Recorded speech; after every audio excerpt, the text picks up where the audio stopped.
Don't promise something at the beginning of your speech unless you're going to deliver it. I'm Bruce Rule.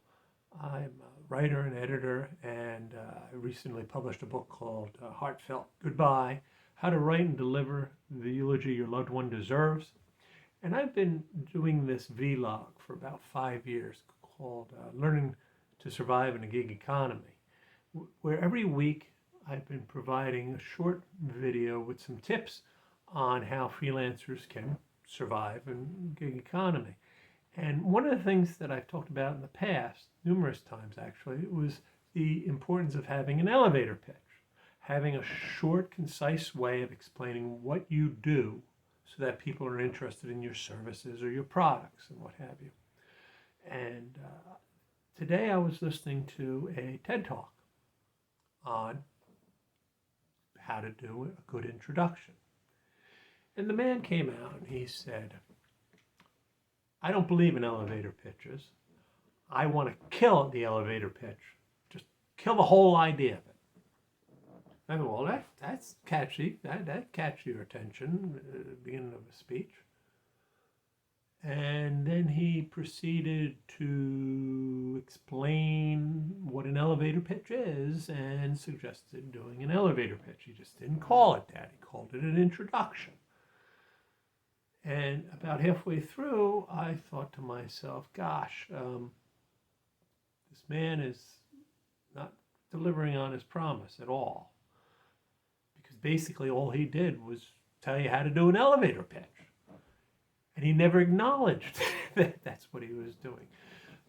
Now, his idea of an elevator pitch, which is similar to things I've said in the past, is you don't focus on you focus on the person that you're talking to, the benefit that person's going to receive. Now, that's just common knowledge as far as what an elevator pitch should be. You know, in the past, I've explained, I start my elevator pitch with, I help people communicate. And then I explain I'm a writer and an editor and I teach public speaking. But that's my pitch. I help people communicate.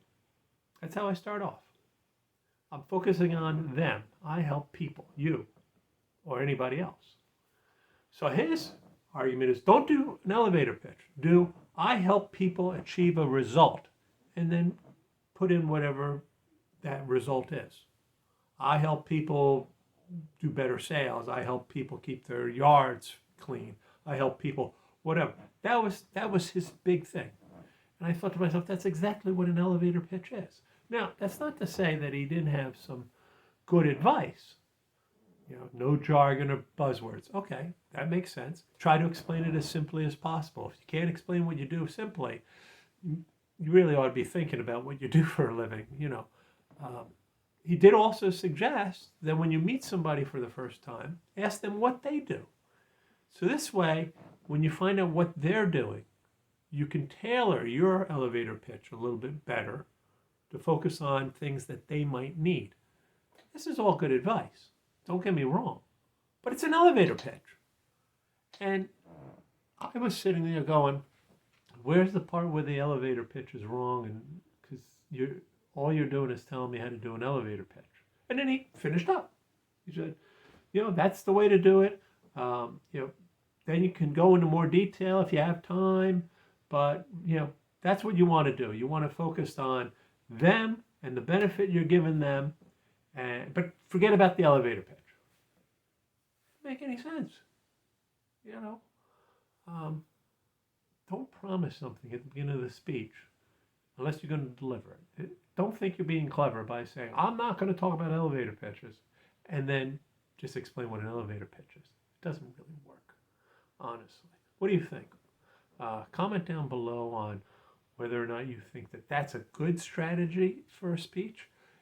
Comment down below on what you think an elevator pitch should be if it's not what I've just explained.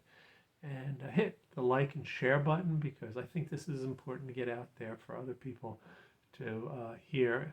And subscribe, please, because that's something that it would be great for both YouTube and me if people were to subscribe to the channel. Until next week, take care.